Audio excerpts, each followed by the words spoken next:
Hai, perkenalkan nama saya Melinda Losunaung. Saya mahasiswa aktif dari Fakultas Keperawatan Universitas Pembangunan Indonesia Manado. Nah, di video ini saya akan membahas tentang manajemen kegawat daruratan. Jadi ada 4 manajemen kegawat daruratan. Yang pertama yaitu manajemen kegawat daruratan neurologi, yang kedua stroke, yang ketiga cedera kepala, dan yang keempat manajemen kegawat daruratan neonatus. Nah, mari kita bahas satu persatu. Jadi, kegawat daruratan neurologi itu perlu tindakan dan penata laksanaan lebih cepat dan tepat. Beberapa penyakit neurologi yaitu ada akut yang diperlukan penanganan yang cepat dan tepat untuk menghindarkan pasien dari gejala sisa dan ketergantungan terhadap orang lain. Jadi diperlukan suatu paduan bagi dokter dan paramedis di unit pelayanan terdepan untuk mengenali dan melakukan tindak lanjut dalam kegawat daruratan neurologi. Adapun yang akan dibahas yaitu tata laksana kesadaran menurun, peningkatan TIK, tata laksana stroke akut, status epileptikus, kegawat daruratan cedera kepala, dan emergensi cedera medula spinalis. Nah, jadi tata laksana kesadaran menurun diantaranya itu ada penyebab kesadaran menurun, masa supra atau infratentorial, kemudian ada lesi deskrutif pada subtentorium atau efek tosik lesi difus pada korteks cerebri. Nah, kemudian diagnosa kesadaran menurun itu di dalamnya ada anamnesis, pemeriksaan fisik neurologi, dan pemeriksaan penunjang. Nah, pengobatannya itu memiliki prinsip yaitu cepat dan tepat dan akurat. Jadi ini terbagi atas dua, ada umum dan khusus. Umum itu adalah pasien dalam posisi lateral dekubitus, atau jika tidak ada KI, misalnya fraktur servikal atau TIK yang meningkat. Jadi itu dilakukan ABC atau airway breathing circulation. Jadi itu dilakukan imobilisasi jika curiga trauma servikal. Jadi itu dilakukan juga EKG dan pasang monitor jantung. Kemudian yang khusus itu pada herniasi pasang ventilator, lakukan hiperventilasi dengan target PCO2 yang terdiri dari 25 sampai 30 mm air raksa. Berikan manitol 20% dengan dosis 1 sampai 2 kg atau gram. Kemudian BBKMD itu dilanjutkan 0,2,5 sampai 0,5 gram atau kilogram DB setiap 6 jam. Edema cerebri akibat tumor atau abses dapat diberikan dexamethasone 10 ml. Itu dilanjutkan dengan 4 sampai 6 mg setiap 6 jam. Jika CT scan kepala menunjukkan adanya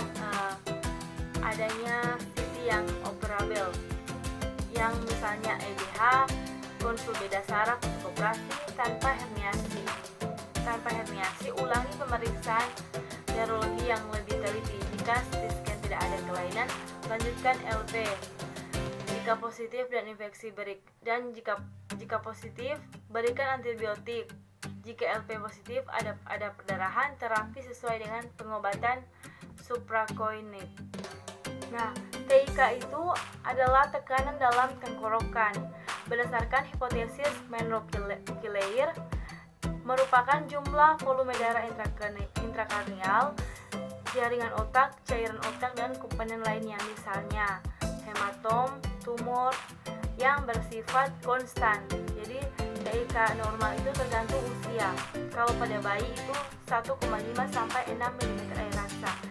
Kalau pada anak-anak itu 3 sampai 7 mm air raksa. Kemudian dewasa itu kurang dari 10 sampai 15 mm air raksa.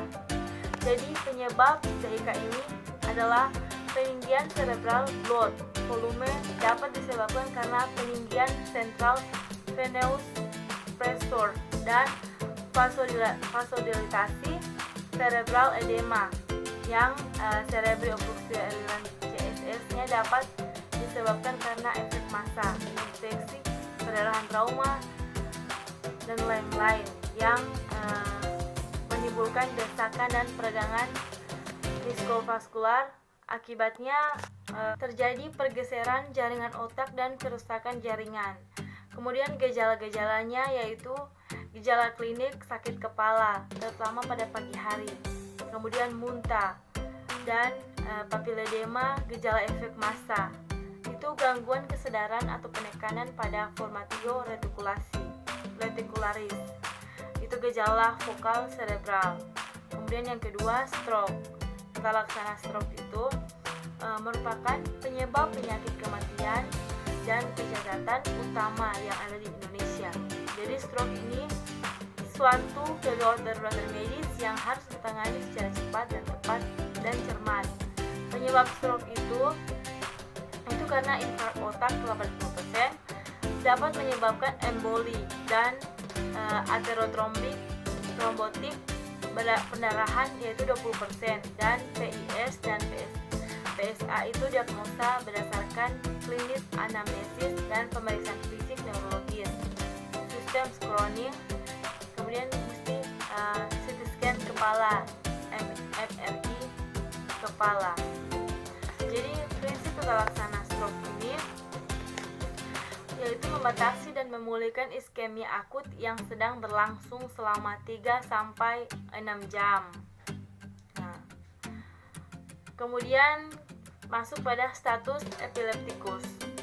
Nah, status epileptikus ini merupakan serangan epilepsi yang berlangsung terus-menerus lebih dari 30 menit atau frekuensi kejang lebih dari 2 kali di mana penderita tidak sadar atas serangan. Nah, etiologinya yaitu pencetus